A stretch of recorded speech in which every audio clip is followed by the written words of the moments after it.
I'll tell you guys what, I'm cracking up at some of these comments in the live chat before the stream started. Yeah, we're starting a couple minutes early tonight, guys. I was just sitting here, got set up a little bit early, so I figured might as well. Why not start early? So here we are. Happy freaking Friday, my friends. We are back with another Dividend Happy Hour. I'm so sorry that we missed last week. I feel like it's been maybe a month since we've done a normal live stream on a Friday night at our normal time. So I'm happy to have a little bit of normalcy, and it's good to see you guys. But yeah, I'm cracking up at the live chat. Zal, it sounds like you're having a good Friday night, my friend. And I think we're all about to have a good Friday night. It's always fun tuning in and hanging out for the Dividend Happy Hour, episode 120. Hope everyone had a fantastic week. In just a moment, we'll wait because we started a little bit early. We'll wait for more people to kind of trickle in, but I've got a milestone to share with you guys. We'll talk about that in just a minute, but going through the chat real quick, I see that Striper Kid has some massive milestones to announce. So Striper, man, you got to share that with us in the chat. And let me scroll up here to the top and just give some shout outs real quick. We'll get into that, and then we'll do our should we just do our toast right now? I mean, we're pretty much on it, right? So, okay, let's just do that. Let's just do it, guys. Grab whatever it is you're sipping on, Zal. What do you got over there, man? What are you up to tonight? What are you doing? Crazier than a road lizard. But anyway, guys, grab whatever it is you're sipping on. Here's to you guys. Thanks for hanging out with me tonight. It's good to see all of you guys. It is so good to be doing this. I really missed the stream last week. I've said it before, but this is one of the highlights of my week. So super stoked to be back. So here's to you guys. Thank you for tuning in. And here's to the dividends. Here's to the pursuit of that sweet, sweet cash flow, because that's really what's bringing us together. But cheers. Let me know a few things here in the chat. Number one, what did you guys buy this week? What did you add to your portfolio? I'm curious to know. I think there's a few good looking deals out there. So curious to know what you guys are picking up. Number two, what are you sipping on? What did you bring to drink to the Dividend Happy Hour? Personally speaking, I have myself a little Squirt Zero. Very similar to Fresca, like very, very similar to Fresca. But I've been liking the Squirts lately. You know, I'm actually kind of having a hard time deciding which one I like better between the Squirt and the Fresca. So if you guys have an opinion on that too, let me know here in the chat. You guys team Squirt? You guys team Fresca? Where are you at in that debate? So that's number two. Number three, I know we got some from Striper Kid here, but I want to hear about whatever milestones you guys hit this week. Did anything cool happen in your portfolio? I want to hear about that here. Oh my gosh, Sal. Oh my goodness. This is going to be a long stream. This is going to be a fun stream. I want to hear about that in the chat. I'm crying. Seriously, there's tears. Sorry, guys. And number four, do we have any first timers here in the Dividend Happy Hour? If this is your first time tuning into the live stream, let us know here in the chat. In case this is your first time, just so you know, typically we do this every Friday night, starting at 5 p.m. Pacific time, 8 p.m. Eastern time. It's been a little all over the place, I feel like, these last few weeks. But we're back to normal. And right here, right now is our normal time for the live stream. So if this is your first time, let me know in the chat. And I hope you enjoy the stream. But let me scroll up real quick. Now we'll give some shout outs and see who we got in the building. So we're going to go all the way up to, let's go just all the way up to the top here. So I see Zal, of course. We got Korean Cardboard. What's going on, guys? Great God. This is kind of a funny comment. Kind of feels like this was before the stream started. Kind of feels like we're at the party house, but the owner ain't home yet. Yep. Yep, I get that. What's the potty still jumping because my mom ain't home? Gin and juice. I was trying to think of the line right there. Matt B, what's going on? Let's see. Alan's here. What's up, Alan? Striper's here, of course. Who else? Gonna drink some wine. That sounds good. B Hall gonna be on second Guinness by the time this starts. Nice. You know, truth be told, and don't don't hate me for this, but I'm not a huge Guinness fan. I love stouts. Stouts are my favorite kind of beer. But every time that I've had a Guinness, I've never really enjoyed it. And it's sad to say because it's iconic, but I don't know. I don't know what it is. Joey's here. What's going on, Joey? Pat is here. What's happening, Pat? Chris is here as well. Good to see you. Good to see you, Chris. Antonio's here. What's up, Antonio? Norman, Thieve, Patrick. What's going on, fellas? Let's see. Jay from Tech. What's going on?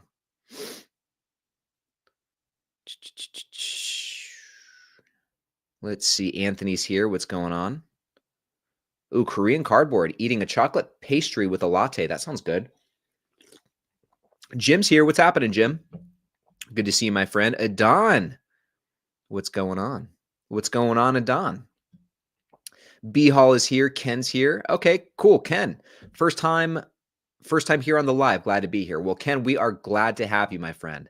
And there's no rhyme or reason to this live stream. This really is exactly what it sounds like. It's just all of us investors coming together, all of us members of the community just getting together to hang out once a week and talk stocks and, see where it goes. It's always a lot of fun.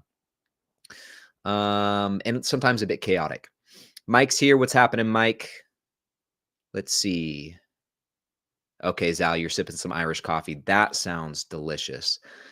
Dean is here. What's going on? Lean, mean Dean Machine.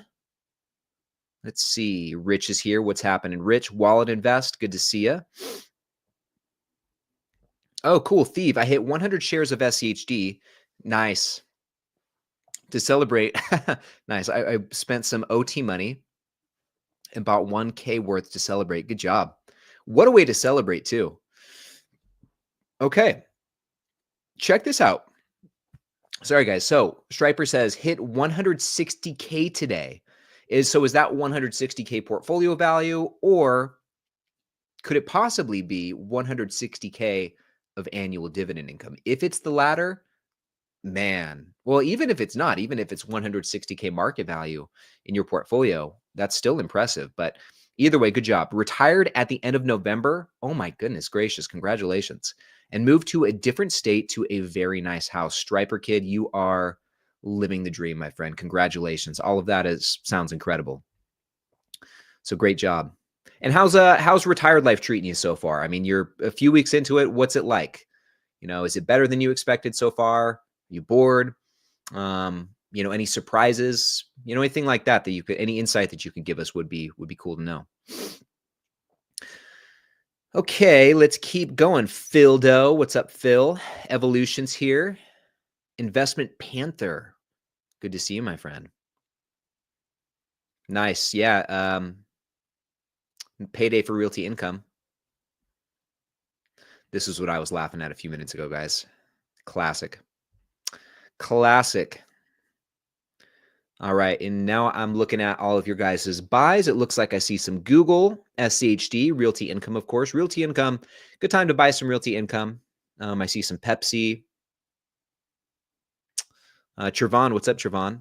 Oh, more Realty Income. There we go. Wow, Matt, this is great. Massive milestone 2, 10K SCHD, so 350th share. Dude, that's really solid. Good job.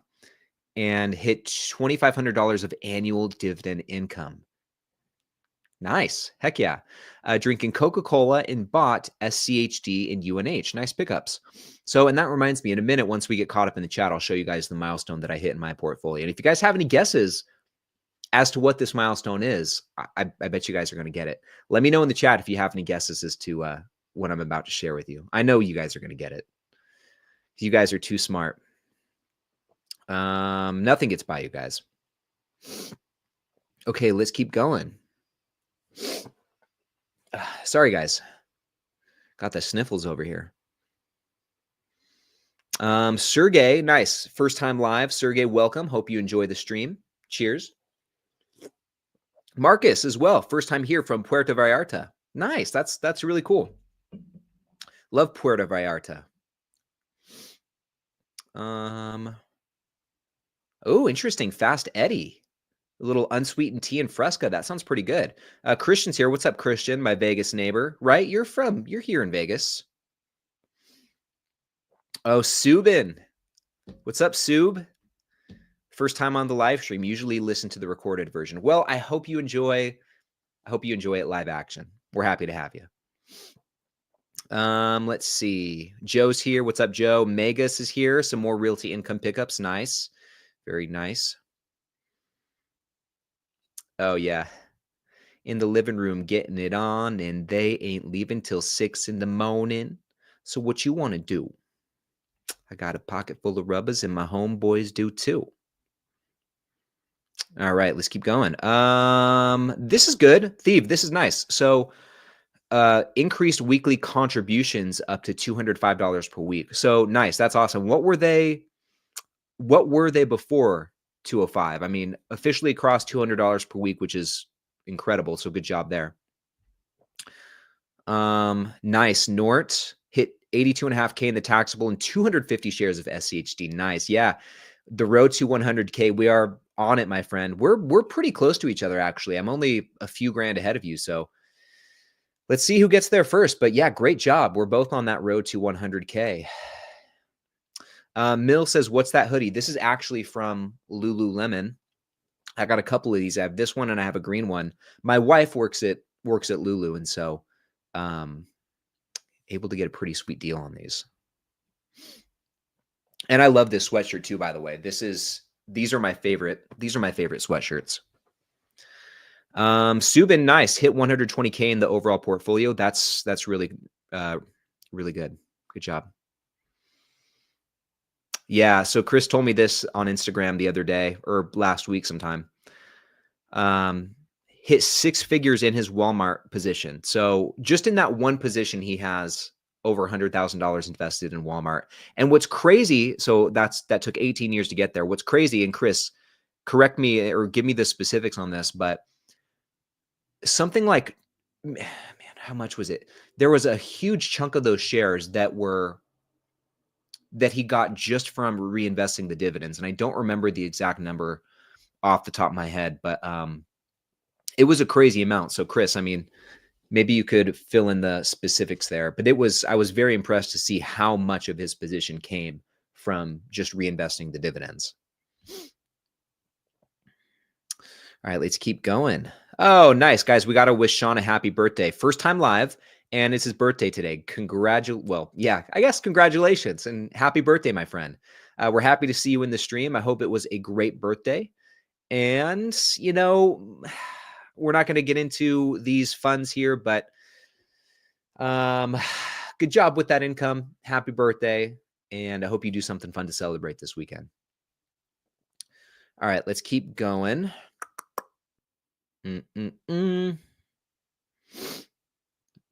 Oh, Turab is so close to hitting those 300 shares of SCHD.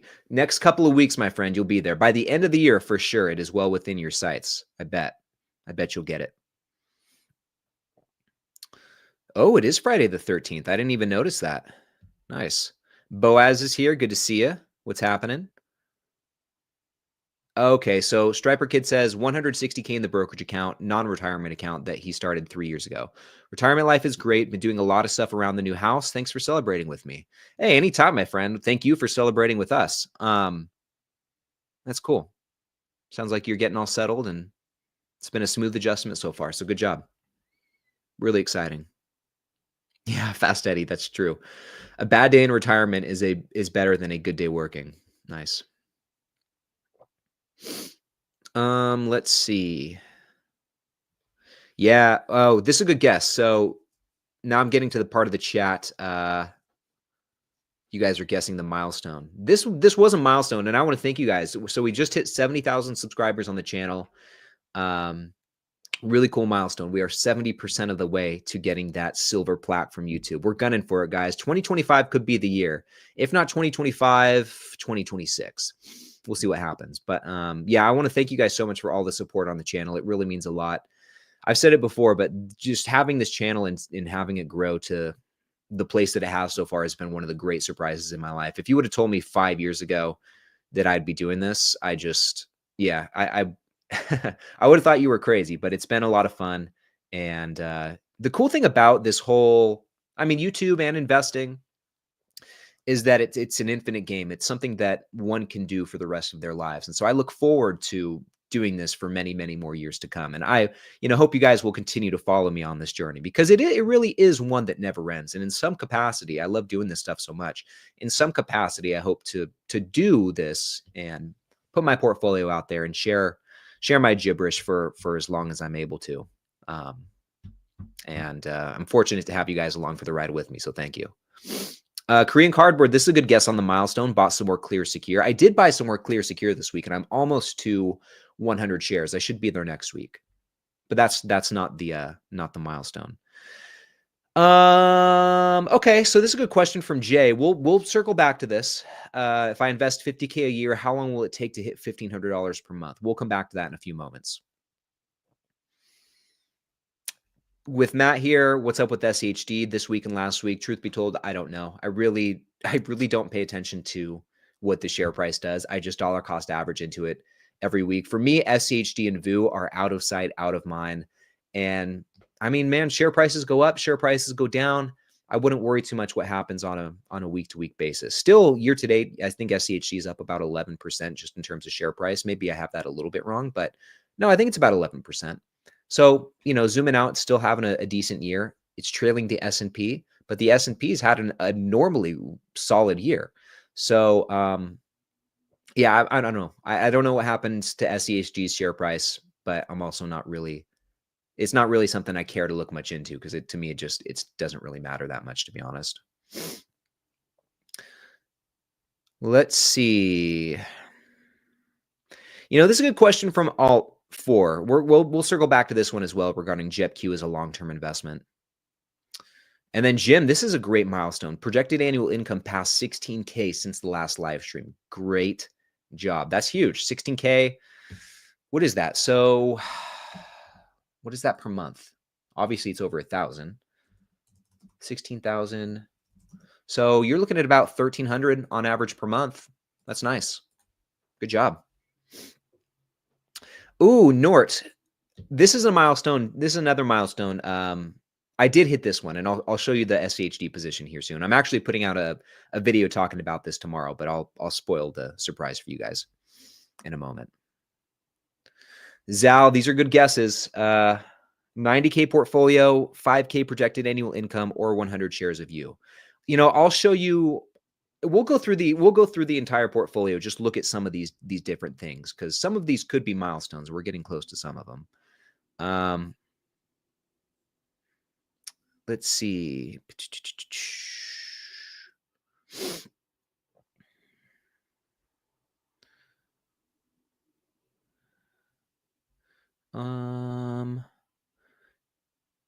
Okay, guys, I'm going to scroll down here in the chat. Just get caught up here. I'm about 5 minutes behind, so I want to get caught up and show you guys this milestone and then get to some of these questions. We got some good questions ahead of us. Oh, there we go. This was Chris's. These are is that the dollar amount? That's the dollar amount, right? Yeah. So just from, well, yeah, I mean, confirm that for me, but I think that's the dollar amount that you received just from dividends. Because that'd be crazy if that was the number of shares, but I think that's the dollar amount, right? So yeah, that's what it was. That's what it was. Because I remember you just crossed six figures with that position. 16%, that number right there, 16.8% of that position came just from reinvested dividends. That's what it was. And that, to me, that's crazy.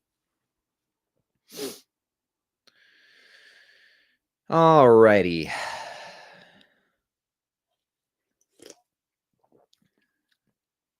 Let's keep going. Okay.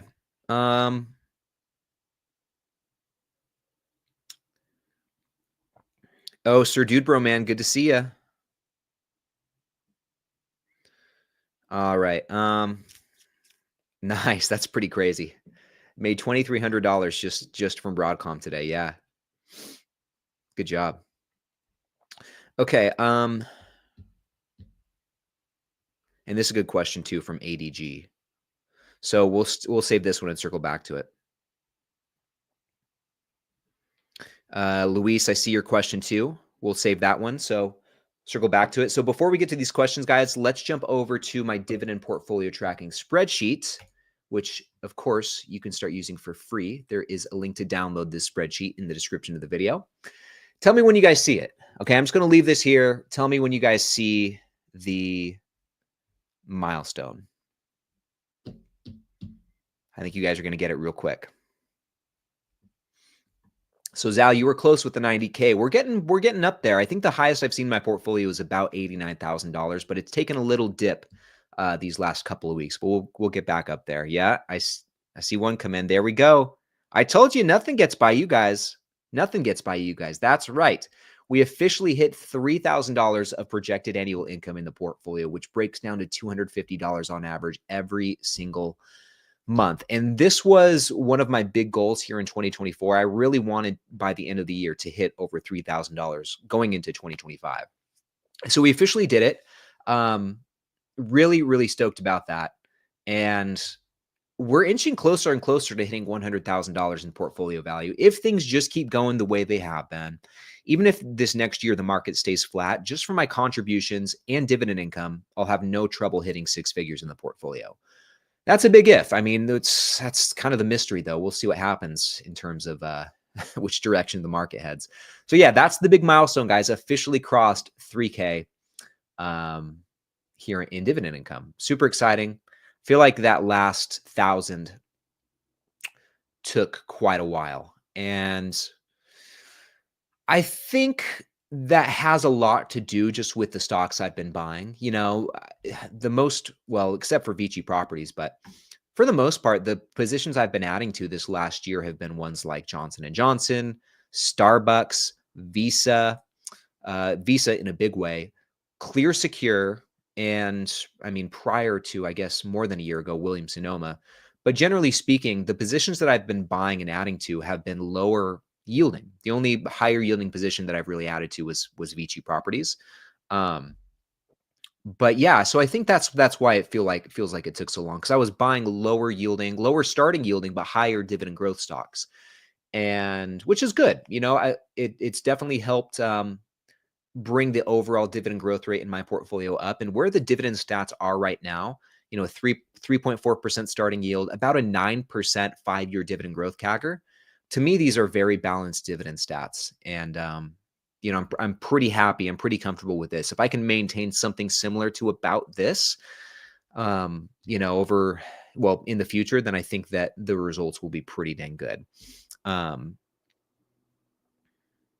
Let's see. Sorry, I'm looking at the chat. There's Craig, Leroy Skywalker. Ooh, Anyway, so anyway, that was one thing, guys. The other thing, SCHD, my other goal with this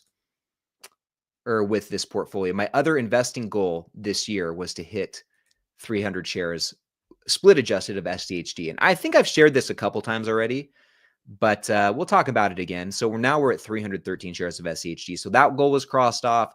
The dividend income goal was crossed off. And I think those were the big ones. Actually, the only other goal that I had going into this year was to max out the Roth IRA. And we're going to do that. I think I'm only like a couple hundred or a few $100s away.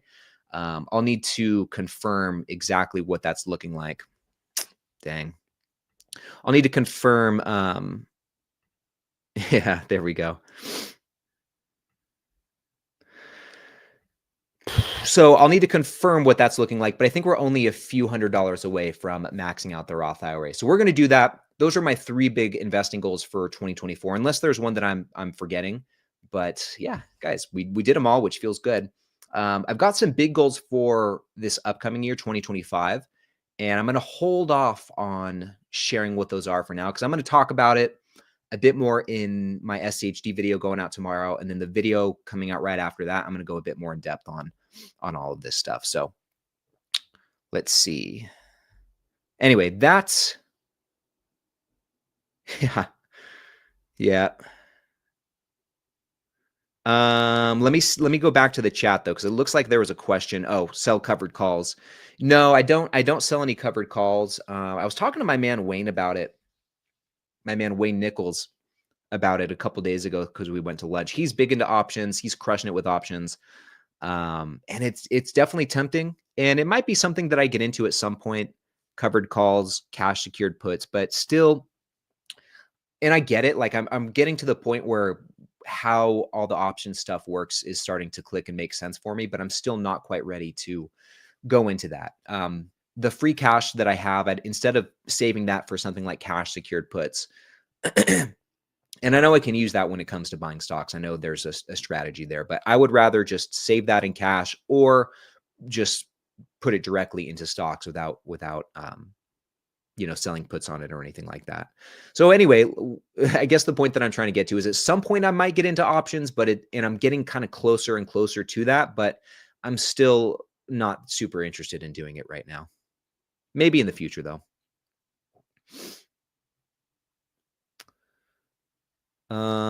Anyway, let's keep going. Mr. Dude Broman's got a good question. We'll save that one. And let's start going through some of these. Yeah, Patrick, Ari, it's been good. It's been good being able to have these chats with Ari. It's been a lot of fun. But we'll go through some of these questions, guys.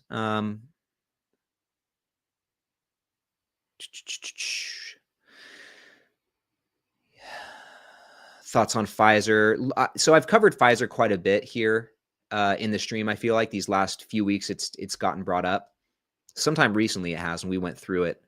And it's not one that I'm super interested in buying at these levels or really at any level. Could be, I don't know.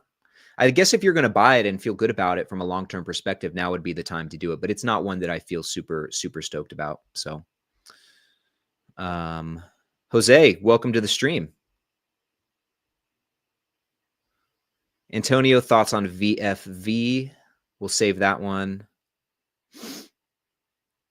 Thoughts on yield max? Wow, lots of questions. Okay. So guys, we've got, so Richard with yield max, that's another one that we get into every single stream because someone brings it up. Too good to be true. Just don't do it. Fast Eddie got a good question about my wife's investing. I'll talk about that because I do have some, what do you guys, thank you for the super chat. What do you guys think about that? AGNC is not a yield trap. So make the case for it. If AGNC is not a yield trap, I mean, the burden of proof at this point is on you. So why is AGNC not a dividend yield trap? I've made my case for it. I think I've made a pretty good case for it, but hey, feel free to counter, put it out there. What's your reasoning behind that? I'd be very curious to know. Anyway, guys, we've got 8 good questions ahead of us. Let's go through these. I really want to hear this response about AGNC though. Maybe we'll wait a second for it.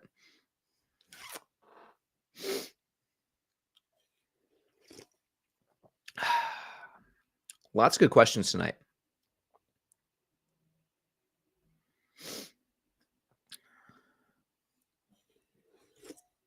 All right, we'll see what he says about AGNC we'll come back to it. So let's get to this first question though from Jay from Tech. If I invest $50K a year, how long will it take to hit $1,500 a month in SCHD? So $1,500 a month is that's $18,000 per year, right? So 15K per month, $18,000 a year. Let's do a little math. So you're investing 50K a year.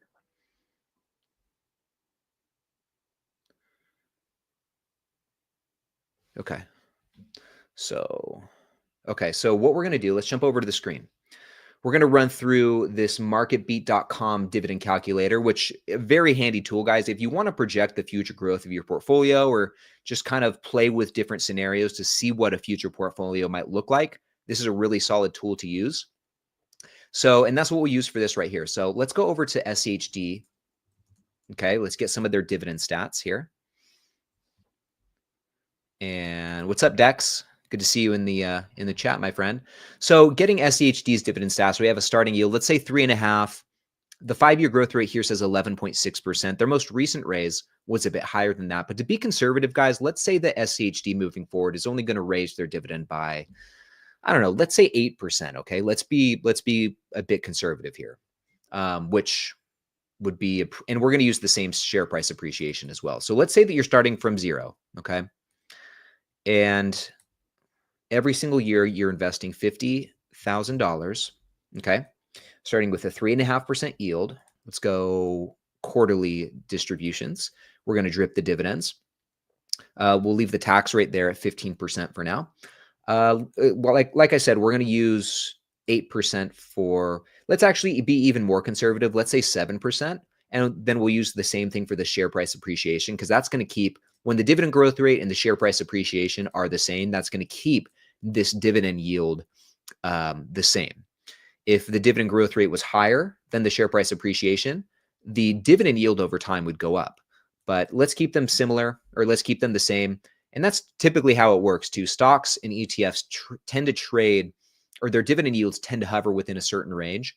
So just for the sake of simplicity, let's say that they're going to be the same, which for SHD is going to result in a 10.5% total return based on these inputs. So let's see, after 20 years, our goal here is to bring in $18,000 per year in dividends, right? $1,500 per month. Yes. Okay.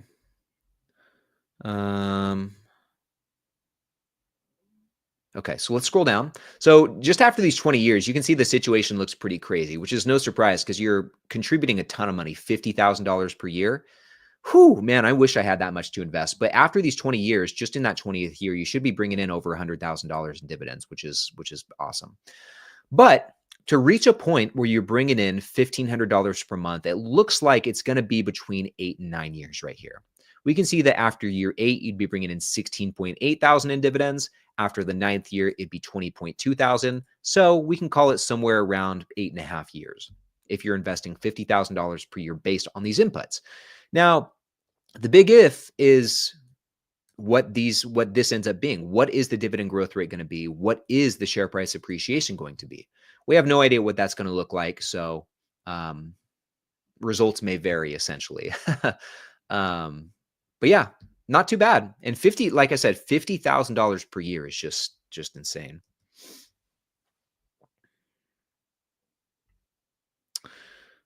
Let's see, man, what is up tonight? All right, so that was a good question. Let's move on to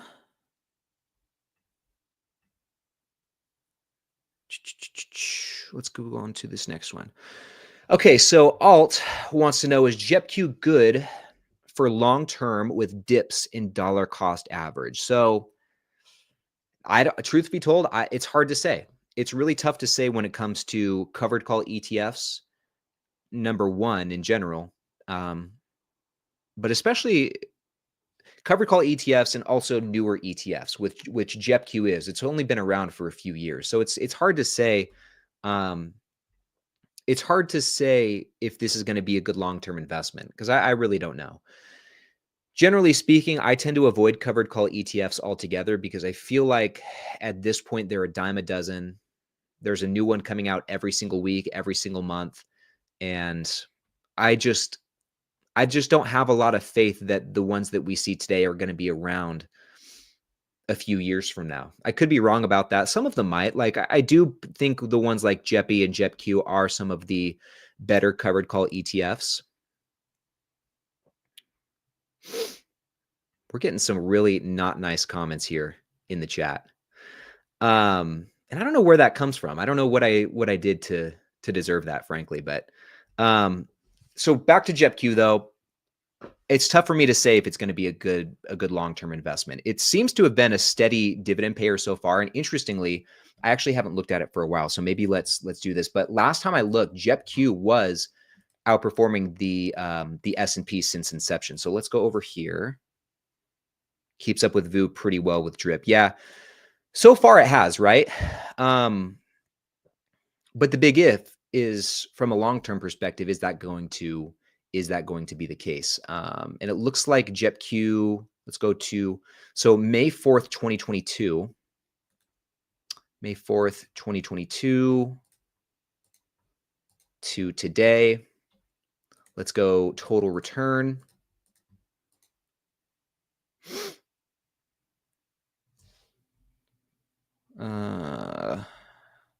Okay. So yeah, I mean, since inception on a total return basis, JetQ is still, God, we are getting some weird freaking comments, guys.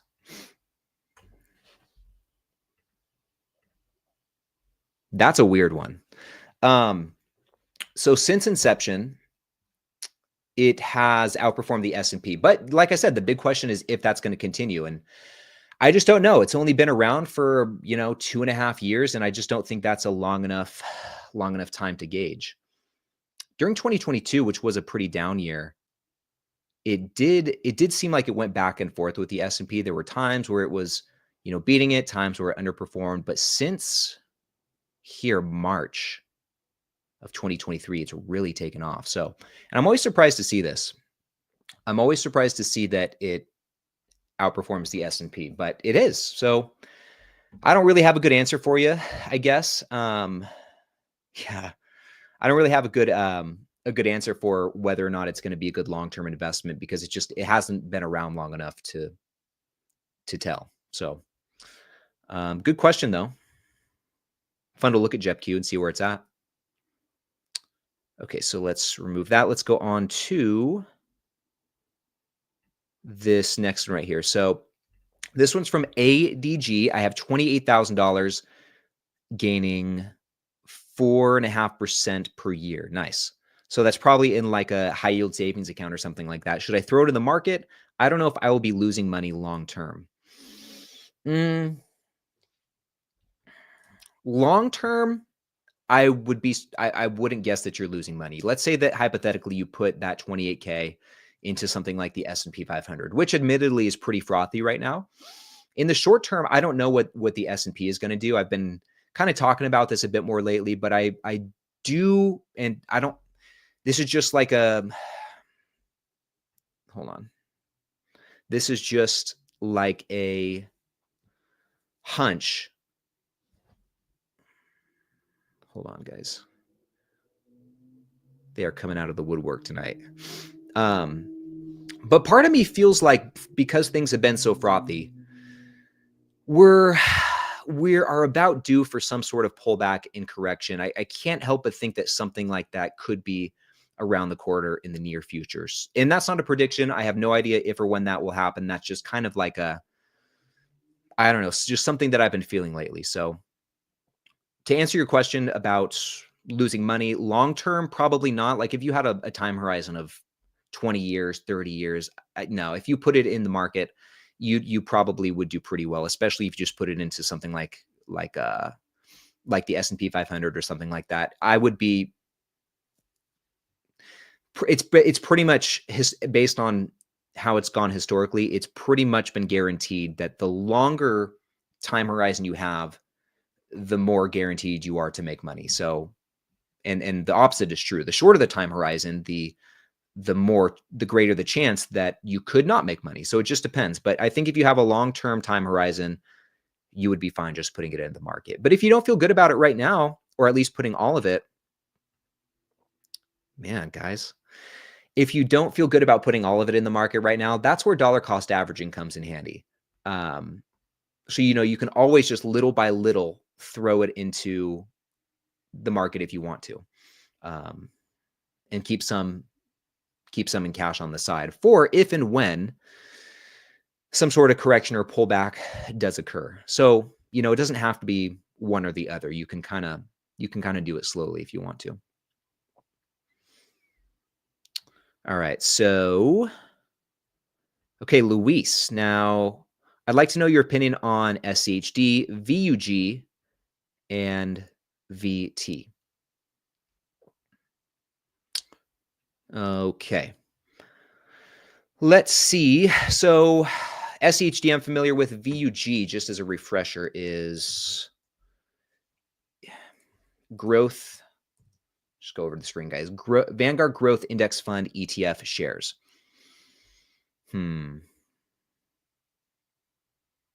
So basically what we'd be looking at here is total market, which would be VT.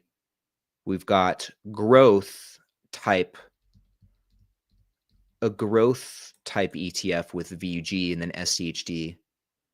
So just real quick, these are the top 10 holdings of VUG, which probably is pretty comparable. What the heck? I might need to have like I might need to have one of you guys start moderating some of these, because it's to the point where we're stopping every few seconds now to remove some of these trolls. But anyway, so the top 10 holdings here with VUG are probably pretty comparable to what we would find with, well, actually, I don't know about VT. This would be pretty comparable to what we'd see with VU for sure. And real quick, if you're interested in being a mod, Chris, I see you. Just message me on Instagram. You can message me on Discord, send me an email. Yeah, any of you guys who are interested, send me an email, message me on Instagram, Discord, any way you want to get a hold of me works for me. But it's kind of getting about time, because it's getting distracting. So yeah, okay. So comparing the top 10 holdings of VUG, which make up 57.5% paid mod, 57.5% of VUG. Top 10 holdings of VT are 20%, but you can see that there's a lot of overlap here. Okay, so with that said, and I'd be curious to get your guys' feedback on this as well. But part of me thinks you'd be okay not having VUG, because you're already getting, and I guess the weighting's different, so maybe that could make a difference here. But you're already getting exposure to all of these companies, which make up the majority of this fund here in VT. And let's actually ETF overlap. Let's actually take a look and see what the exact overlap is. So VT, and by the way, guys, this is another really cool tool. It's at etfrc.com. Just Google ETF overlap and you'll find it. So VT and VUG. And we can see, yeah. So check out this overlap here. It says basically 98% of VUG is in VT, which is no surprise, because VT is essentially like the entire stock market. Yeah.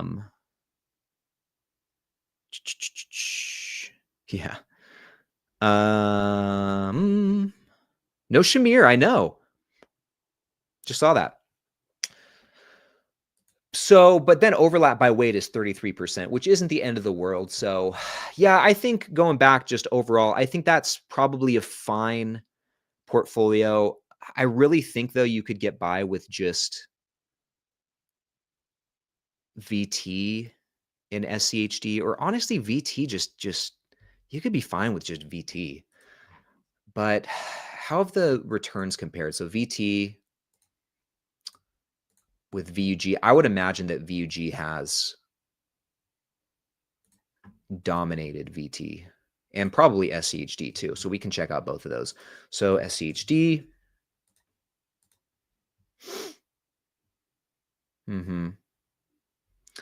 So in the last year, VUG definitely takes the cake. Over the last 5 years, definitely takes the cake. And then over the last, 10 years, even more so. So maybe you just don't need VT. Maybe VT is the one you don't want, because it's the underperformer amongst all of these. I don't know. What do you guys think? I think you could probably honestly get by with just VUG and SCHD. I mean, SCHD in itself is very diversified, over 100 holdings. VUG has 185. So that's some pretty broad diversification. That's a lot of different holdings right there. So, and the weighting of the sectors between VUG and SCHD is quite different too. Like SCHD's largest sector, I believe, is financials. So, and in technology here is VUG. So I think that's a pretty good balance if you just did those two. But as I like to say, more than one way to skin the cat. So, you could go either way.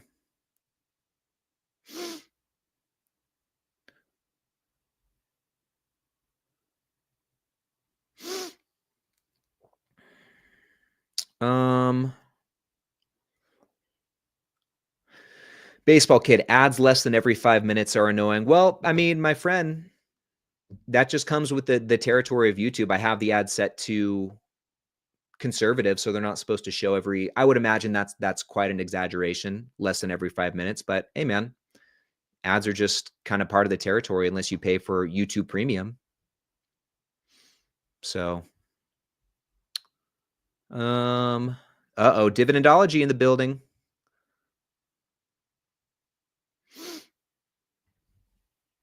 This is my take when it comes to the ads thing.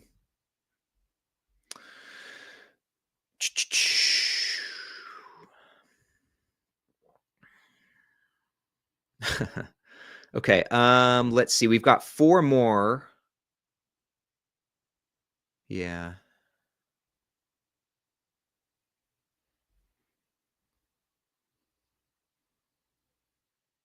Sorry guys, I'm just looking at the chat.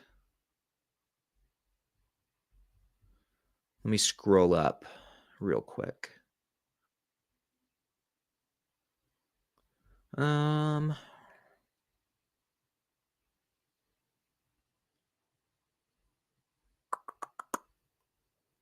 Bear with me one sec, guys.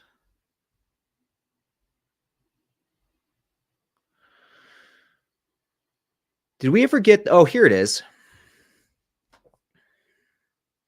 So here it is. So we're gonna check this out before moving on. So AGNC has been keeping the dividend unchanged for almost 6 years. It's not good. It's not good there's no growth, but can't say it's a trap either as it doesn't cut it.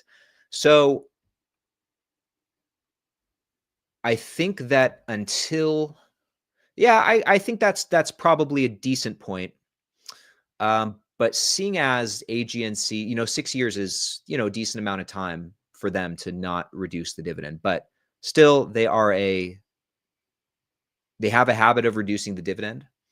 And from a longer term perspective, beyond 6 years, that's been the case. And that's why I'm still keeping it in yield trap category. I mean, I will say this too. You haven't seen them raise the dividend.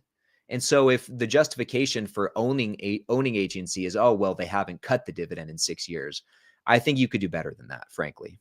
And I think that may be you trying to justify buying something that has a high yield just because it has a high yield. Let's actually look at, I want to compare AGNC's returns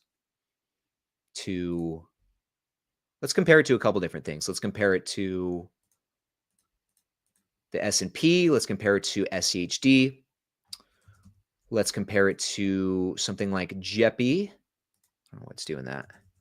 Let's go JEPQ, actually.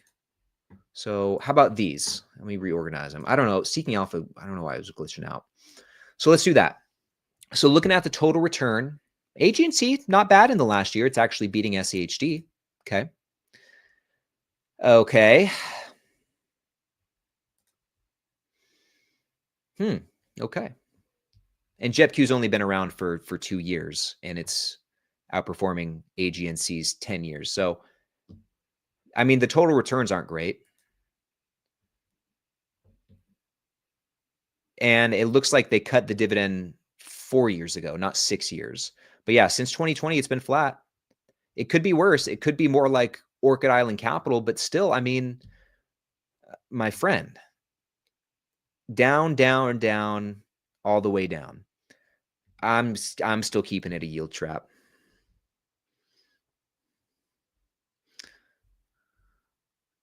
Okay. Oh, do we have another one? Yep, we do. Sifu, Kansas. What a name. All right.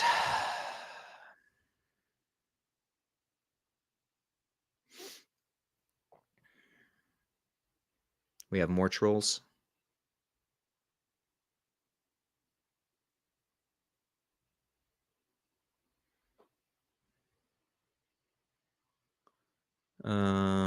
Okay, I think I'm caught up. Thieve, thank you so much for the super chat. I appreciate that. All right. Okay, guys, we've got a few more questions to get to.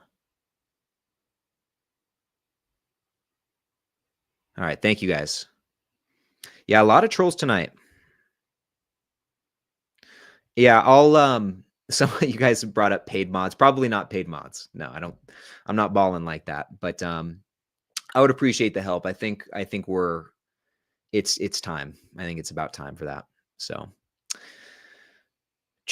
okay, so let's keep going over here, guys. Let's get rid of those. We've got 3 more questions to get to. This next one from Sir Dude Bro Man. What do you think about my idea to sell out of Nvidia and putting that money into Berkshire Hathaway? Striper Kid. Yeah, I'll go through your question about Philip Morris too. We'll check that out. But Sir Dude Bro Man, your idea to sell out of Nvidia. Yeah. Idea to sell out of Nvidia and putting all of that into Berkshire. What's Berkshire been up to? I think that it will be a much less volatile investment. I really actually haven't kept track on what's been going on with Nvidia. It could not be volatile at this point for all I know. Let's look. I think Sir Dude Bro Man, you've probably, yeah, thank you guys. Sir Dude Bro Man, you've probably made some good gains with Nvidia. Gosh, man, I think this one's just like as frothy as it gets, right? I don't know how much more this share price can go up. So I don't know. I'm hesitant to tell you, yeah, sell out of it, because I don't want to tell you sell it and then have it continue to go up. But I think just a general thought is, if you think Nvidia is nearing the top, maybe it's not the exact top, but if you think this stock is getting towards the top of what the share price is going to do, then that would be a good time to lock in gains and put it somewhere else. I don't think Berkshire is a bad place at all to put your money. I do think it'll be interesting though to see what happens to Berkshire's share price when Buffett is no longer around, which, let's be honest, that could be a reality at any point now. I hope he lives another 100 years, but anything could happen at this point. So I'd be very interested to see what happens upon the news of just him not being here. I don't know. It'll be interesting to see. But I think Berkshire is set up to continue to thrive and be a stable investment. And for goodness sake, they've got so much cash, it's not even funny. So I don't think they'll be going out of business anytime soon, for sure. But I think if you're looking for a more stable, sound investment, something a bit more predictable, probably something like Berkshire would be a good place to put it. So that's my only thought on Nvidia. But Sir Dude Bro Man, I guess I'll ask you, I mean, what do you think? Do you feel that Nvidia's, do you feel like now is a good time to lock in some gains? What do you think?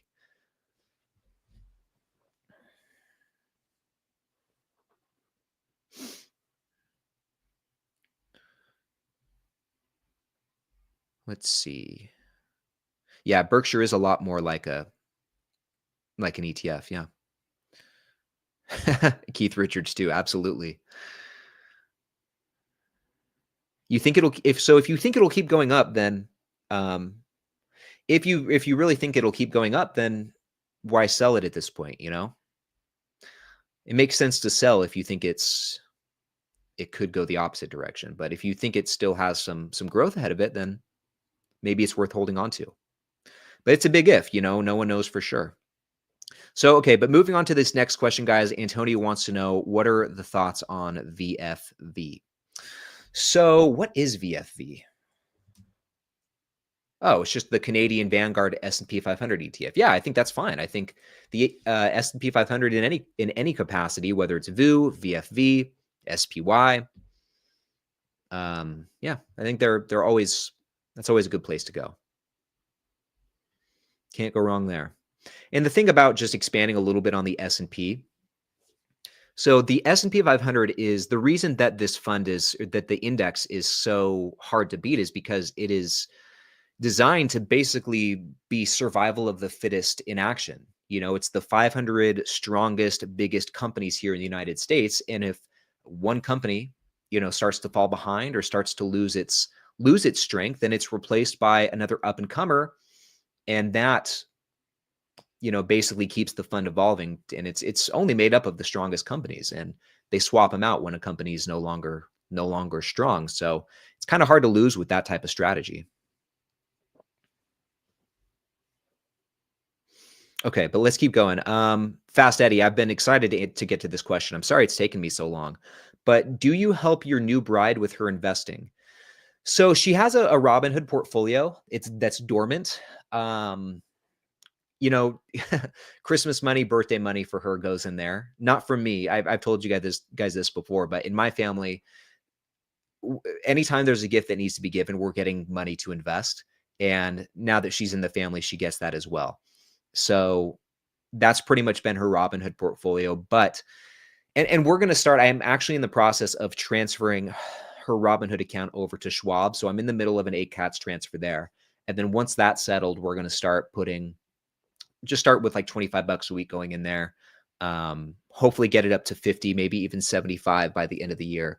But slowly we're going to start adding more and more to her account. And in fact, so my portfolio is in a really good place. Any additional contributions that go towards investing, I want to start putting into her account. So yeah, and I'll be managing that for her. Right now, I think just in her Robinhood, it's just VTI. There might be one individual stock in there, one or two, like maybe there's Starbucks in there still. I don't remember, but from what I remember, it's just VTI at this point. But when we transfer it over, I think what I'll do is just kind of do what I have in my Roth IRA, just S&P 500 with SCHD, or maybe I'll switch it up because I don't have any SCHG. I see a comment there in the chat about SCHG. So maybe we do something different. Maybe we go SCHG with SCHD, and that would be a good balance. We've got the growth ETF there. We've got SCHD, and my Roth, we've got more SCHD, and we've got the S&P. That probably would be a good mix. What do you guys think about that? You know, and just start putting money into both of those for her every week. SCHG did the split just like SCHD, so it'd be easy to start stacking up some shares. Zal doesn't like it. 28.76 for SCHG right now. Zal's going to say you should go all in on TSOY. Watch.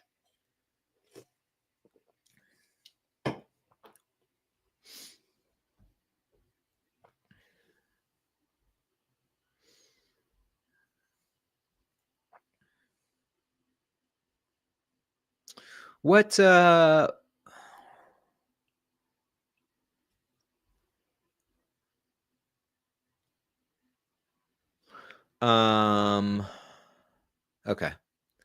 Where are we at here? Sounds like good. Oh, thank you. Yeah, we do make a good pair. Very good pair. And Pat, yeah, regarding oh my gosh. Pat, you're spot on there with the stock splits. That's exactly it. It just makes it cheaper is all it does. So nice, Danny. Nice buy with SCHD there. So Ari and I have been talking about this. The thing about, and this is the thing about covered call ETFs. We've got one more comment to go through, guys, and we'll wrap it up. We'll probably go a little bit over tonight. Subin, I like that split. 30% SCHD, SCHG, and then VU. That could be a good split. But so Ari and I have been talking about these ETFs a lot in our conversations. XDTE, QDTE, which if you guys have never heard of these are the new weekly covered call ETFs that pay dividends out every single week. And this is my issue with these type of investment products. It's that it just the goalposts keep moving. Everyone's trying to up the ante and continue pushing, pushing the boundaries. First we had, normal covered call ETFs. Then we had, covered call ETFs that just write calls on one individual stock. That's where we came up with that's how we got the yield max funds. Then we, now we're up to weekly covered call ETFs. Pretty soon we'll be up to daily covered call ETFs. Like I said, the goalposts keep moving and it's impossible to keep up with. So that's why, and I don't think a lot of this stuff is going to be around a few years from now. And this is why I don't even pay attention to them anymore.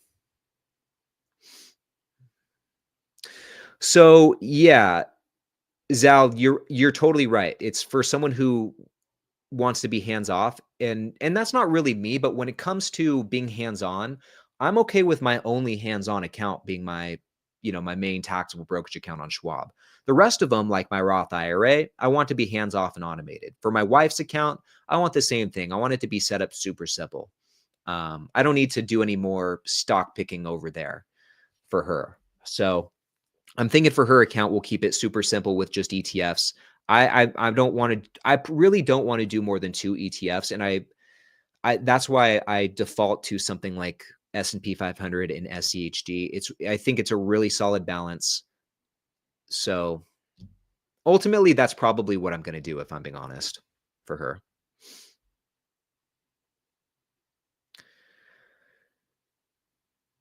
Michael, good question. So I'm going to save this. We'll circle back to it.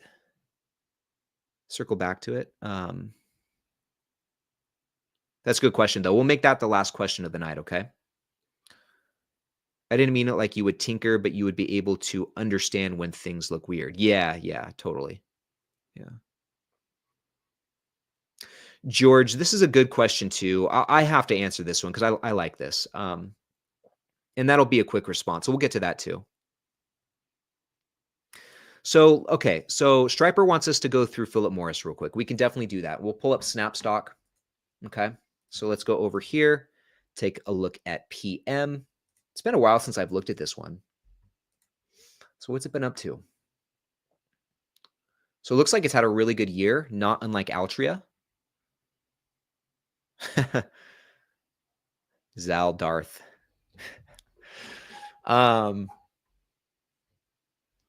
Let's see. So good year. Sorry, guys. I'm just distracted on the chat. I'm gonna hide the comments for a couple minutes so I can get through this question. Sorry, guys. So how are things looking? Free cash flow yield and earnings yield are looking pretty decent. 5.1. It's not too bad. I don't know if is the payout ratio really that low. I doubt it's really that low.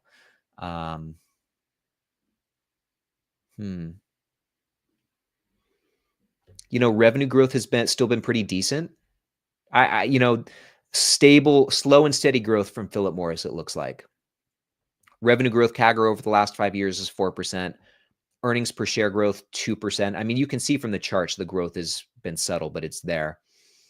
Free cash flow per share, for the most part, has trended up as well, although it is pretty slow. It is saying the 5-year CAGR is negative.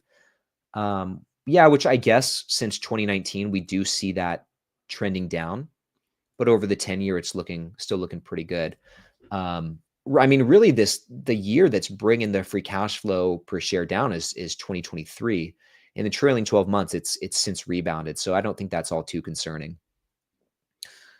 Margins are steady all across the board. So that looks fine. Net debt to free cash flow is not too bad. 5.6, it's a bit higher than where I'd like to see it. And this is higher than Altria's as well. I think Altria's is maybe 2 or 3, somewhere in that range. So the debt situation with Altria looks better, looks more favorable. What was the yield on this? 4%? Let me just cross-reference that with, excuse me, guys. Let me just cross-reference this with Seeking Alpha. So yeah, dividend stats really don't look nearly as good as Altria's. Nor does the dividend growth streak. But the difference is, I mean, the difference between financials aside, Pretty solid returns on invested capital, though, actually. Very solid returns. Look at that. The 5-year average is 41%. That's crazy. Really, the difference between the two is with Philip Morris, you have international exposure just in terms of where they do their sales. Altria is only here in the United States. And from my understanding, the smoking trends are a lot more favorable outside of the United States. It's a lot more, smoking is a lot more common over in Europe and other parts of the world than it is here in the US. But I gotta say, I'm still liking Altria better, I think. Better dividend stats. Altria is becoming more profitable over time. Not that Philip Morris was bad. The thing that I am seeing from Philip Morris, though, that I like over Altria is the revenue growth. Altria's revenue growth is it's been pretty flat. Earnings per share has still gone up. Free cash flow per share has still gone up, but sales have definitely stagnated. So that is one red flag with Altria. So I guess there's trade-offs.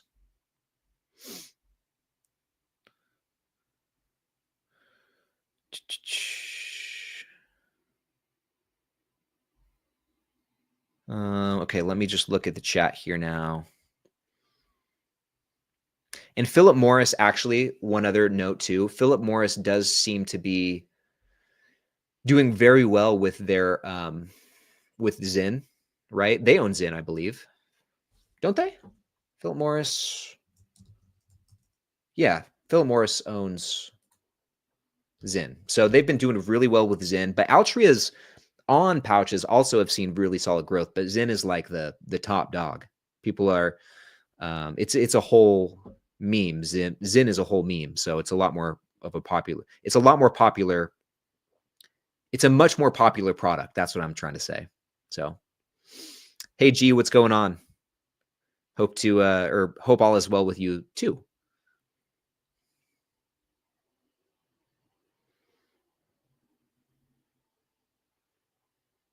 Oh, Proper Wild. Interesting. So Region's given us some inside baseball here, partnering with other companies outside of tobacco products. Tell us more, actually. Please. Oh, yeah. So Zyn was going through a phase where retailers weren't getting product because, yeah, they couldn't keep up with the demand, right? That's what it was. But from my understanding, On has really been growing the market share. And what we need to, which is very promising, but what we need to happen with Altria is we need the revenues from those segments to catch up to the revenues from, cigarettes. And there's just so much of a disparity between the two still, but, slow progress.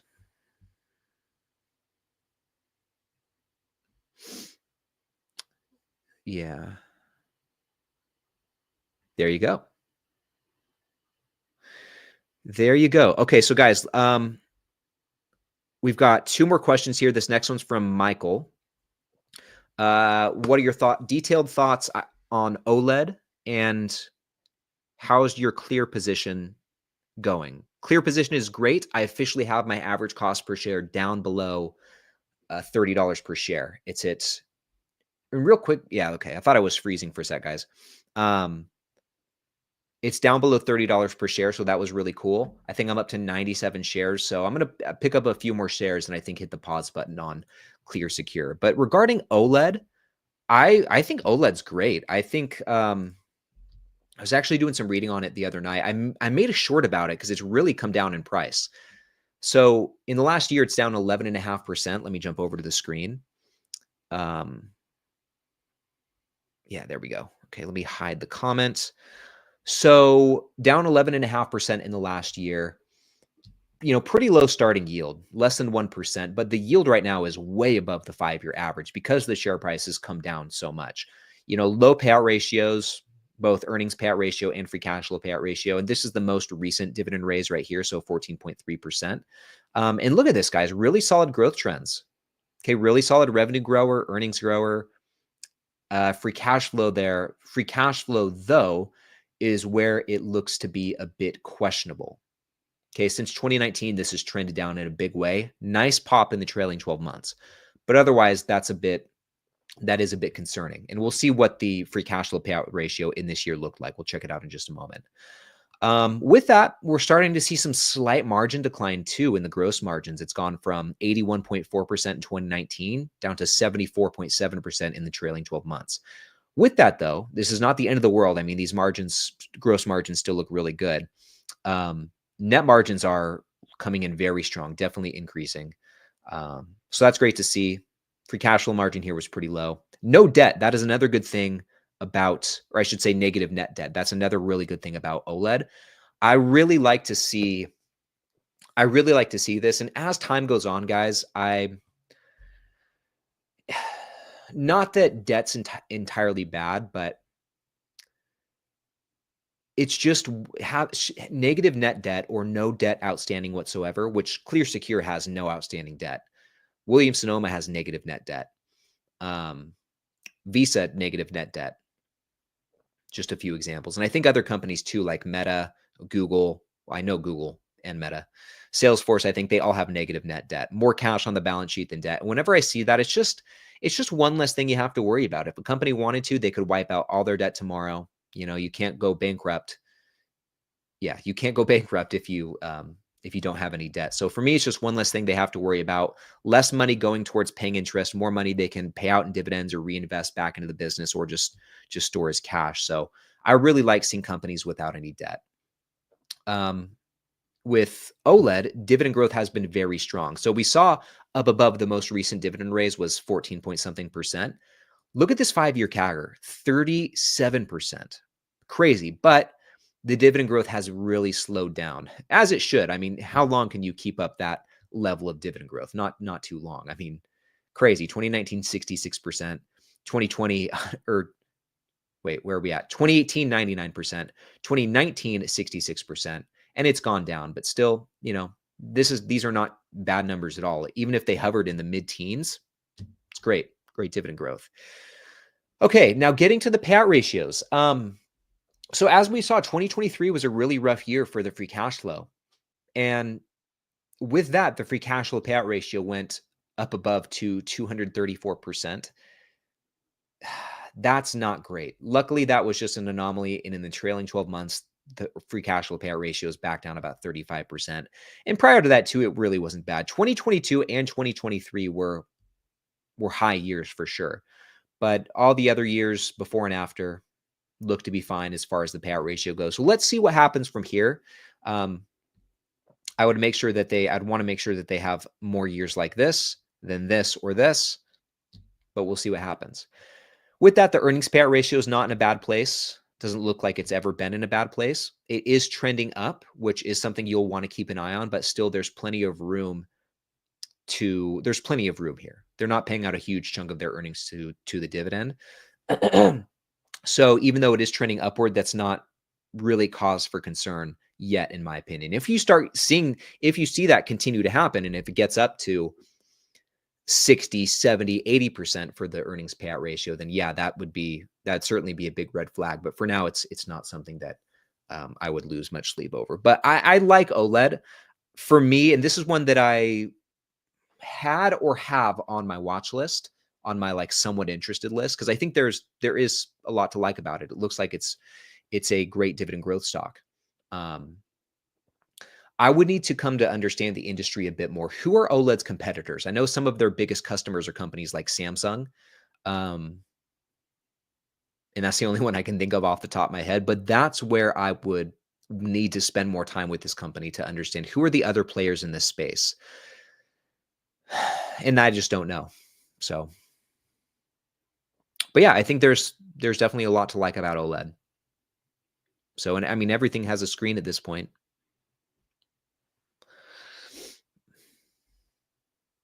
I'm trying to remember what OLED stands for.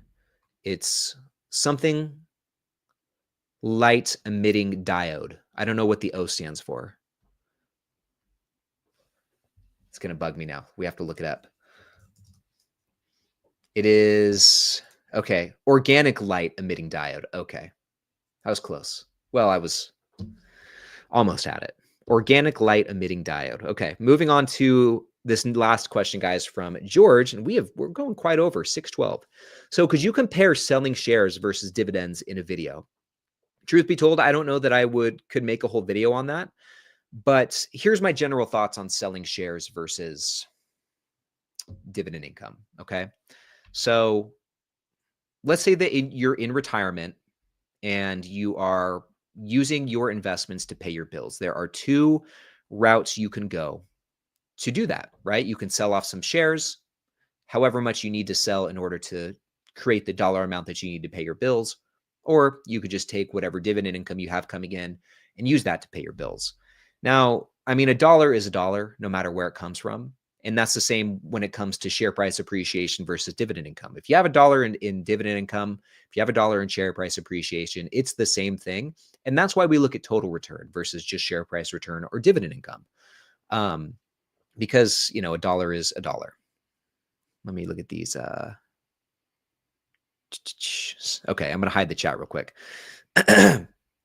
Finish this. So with that established, the difference when it comes to selling shares versus dividend income is with one, you have to, once you sell out of the investment, once you convert the security into cash, it's gone. You're not able to benefit from that investment anymore. And that, I would say, is my big problem with non-dividend payers. It's not that, ones like Spotify or prior to them paying a dividend, Google or Meta or, even Dutch Bros. It's not that they're bad companies at all. I just don't like the idea of someday having to sell out of those positions in order to benefit from the investment. I'd rather invest in something that I can hold on to and continue to reap the rewards. And so one of you guys, I don't know if it was in a live stream or in the comment of a video, but one of you guys said it this way, and I really liked it. I'll paraphrase. It was something like, I don't like the idea of killing the goose that lays the golden egg. I'd rather just keep the goose and keep collecting the golden eggs. So, and that's pretty much why I opt for only investing in dividend paying stocks, because that's how I want to benefit from my investments. Some of them I'm sure I'll have to sell off down the road. Like down the road, do I really think that I'll be able to live off the dividend income from my VU position? I don't know, maybe not. Maybe some of it, right? But more than likely, at least in my mind, I'm anticipating that someday down the road, I will sell out of my VU position, liquidate all of that, and put that into something that will pay higher dividends to where I can just collect the passive income. So, and I think that when it comes to, and some people don't really have a preference either. Some people don't really, the idea of selling out of their shares they don't really have an opinion about it. They're kind of agnostic about it. And if that's the case, then that's fine. I'm just not. Like, to me, it matters. As much as I can, I'd like to not sell out of the stocks that I've just, the assets that I've just spent the last couple or will have spent the last couple or the last few decades accumulating. That just doesn't sit right with me. So I want to try and avoid that if I can help it. But there has to be balance there. Like, you can't also just have all of your total returns coming from dividend income, because if you lean too much to that side, I think that could lead you down a road where you are investing in stocks with unsustainable dividend payments and high dividend yields. And so I think that when you overemphasize dividend income, that also, can lead you to and potentially invest in yield traps. So generally speaking, I do think there has to be a balance here. And I do think that when it comes to dividend investing and building a dividend portfolio, to me, that doesn't mean just buying like the highest yielding things possible. To me, it means figuring out how you can build this stream of passive income that is sustainable and that will continue to grow over time. And that's why time is the biggest component in all of this, because it gives you that safety net and that wiggle room to buy these lower yielding dividend growth stocks that will, grow their income over the years. And one question that I get a lot is, okay, well, that makes sense, but what if you're not a younger investor? What if you're someone who is trying to retire in the next 5 years or 10 years? What do you do? How do you play catch up and put yourself in a position where you're ready for that stage of life in that short amount of time? And it's a tough question to answer. I struggle with answering it, especially since I'm so I'm so far away from that stage of life that I'm probably truthfully not the best person to answer that question. I think you're better off asking someone like Kevin Burgess or someone else who's actually in that stage of life or has gone through that versus someone like myself. But when I think about it, I think the same rules still apply. You know, you still want to make sure that you're building a sustainable stream of passive income that will continue to grow over time.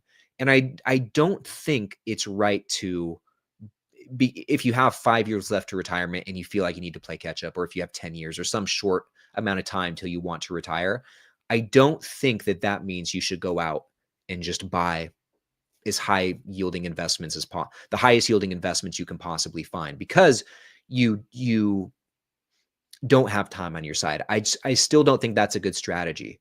I think that in that situation, you still want to find, sure, you can maybe go for some higher yield, like maybe not a Visa, right? But also not an AGNC or a TSLY, but maybe something like a Realty Income or something like a Vici Properties, maybe even an Altria Group. But yeah, generally speaking, I think the same rules still apply, and you can't take shortcuts with this. No matter how old you are, how many years left you have until retirement, you cannot take shortcuts, because the most important thing is that your income is sustainable, and that you can sleep well at night knowing that you're going to be able to pay your bills, basically, and you don't have to go back to work. That's what it's really all about, like setting yourself up in a position to where you don't have to go back to work after you retire. You want it to be sustainable. Kind of talking in circles at this point. But hopefully all of that makes sense, guys.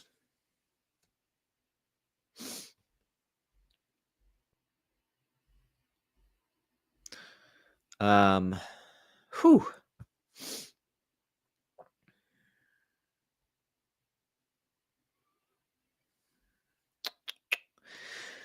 Yes, this is important too. And I will say the good thing about being closer to retirement is that, because like someone like myself, I've got another almost 30 years till I can use my Roth IRA or use the investments in my Roth IRA. And I think that I've come across some people who don't want to open up those retirement accounts because they are so far from that they don't like the idea of not being able to touch those investments. And so I guess that is one of the good things about being so close to retirement or I guess starting to invest so close to retirement, is that that's not a concern for you. Like if you're 55 starting to invest, you still have to, I think you still have to let it settle for 5 years. But yeah, that's just not a long period of time at all. But I'll end the tangent there because I am starting to talk in circles. Cole, what's going on, my friend? I'm doing well. I hope you're doing great too. But guys, and Chris, what's going on? Happy to see you. But guys, I think this is a good place to wrap it up. See if there's anything else I missed here real quick.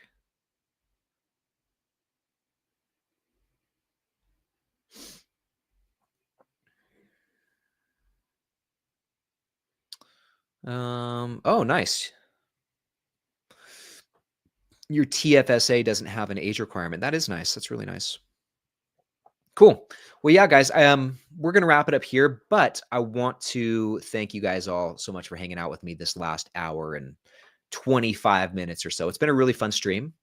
Definitely missed this last week, so it was good to be back. Once again, just last note before signing off, I'm serious about this mod thing. I really think that I really think that we need to do that because it's getting distracting. And so, if any of you guys are interested, this will not be a paid gig, unfortunately. But yeah, if you guys would want to help me out with that stuff, shoot me a message on Discord. Which, by the way, if you're not in the Discord group, there's a link to it in the description. You definitely got to join. It's free to join. So you can message me on Discord. Shoot me an email. My email is ryan@retirewithryan.com. Or send me a message on Instagram my Instagram handle is just at retire with Ryan. So, yeah, I'd love to hear from you guys. Yeah. So Cole, I think you missed it. We've just been getting a lot of trolls in here this last month. I'd say I've noticed them. They've really come out of the woodwork. It's all weird stuff too. People saying, "I know where you live." That's just creepy. That is creepy. And honestly is a reminder that you never know who's watching on the other end. That's actually a very concerning comment, very threatening comment, and could be a scary thing. And honestly, statements like that are things that I do not take lightly, because you really truly never know who's out there. And I hate saying that. I hate thinking that way, but it's true. That's just the world we live in. There's some weirdos out there.